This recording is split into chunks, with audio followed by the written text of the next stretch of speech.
ഈ പ്രവാസത്തെക്കുറിച്ച് നിങ്ങളിങ്ങനെ ആലോചിക്കുമ്പോഴേ നിങ്ങളുടെ മനസ്സിലേക്ക് എന്താ വരിക? ഇവിടുന്ന് നാട്ടിൽ കഴിച്ചതിനേക്കാൾ നല്ല ഭക്ഷണം നമ്മൾ കഴിച്ചിട്ടുണ്ട്, പക്ഷെ അതൊക്കെ മറന്നു അല്ലേ? നാട്ടിലുള്ളതിനേക്കാൾ നല്ല കാറിൽ ഇവിടുന്ന് യാത്ര ചെയ്തിട്ടുണ്ട്, അതും മറന്നു. പക്ഷെ മറക്കാത്തത് എന്തായിരിക്കും എന്നറിയാം? കുറച്ച് മനുഷ്യന്മാരുടെ മുഖങ്ങൾ,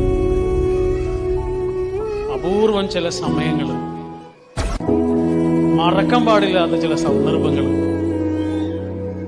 കനിവിന്റെ കിളിവാതിലുകളായി കടന്നു വന്ന കുറച്ച് മനുഷ്യന്മാര്, നിസ്സഹായതയുടെ നിമിഷങ്ങളിൽ ഇങ്ങനെ സ്നേഹത്തിന്റെ പാനപാത്രവുമായി നമ്മുടെ ജീവിതത്തിലേക്ക് കടന്നു വന്ന കുറച്ച് മനുഷ്യന്മാർ.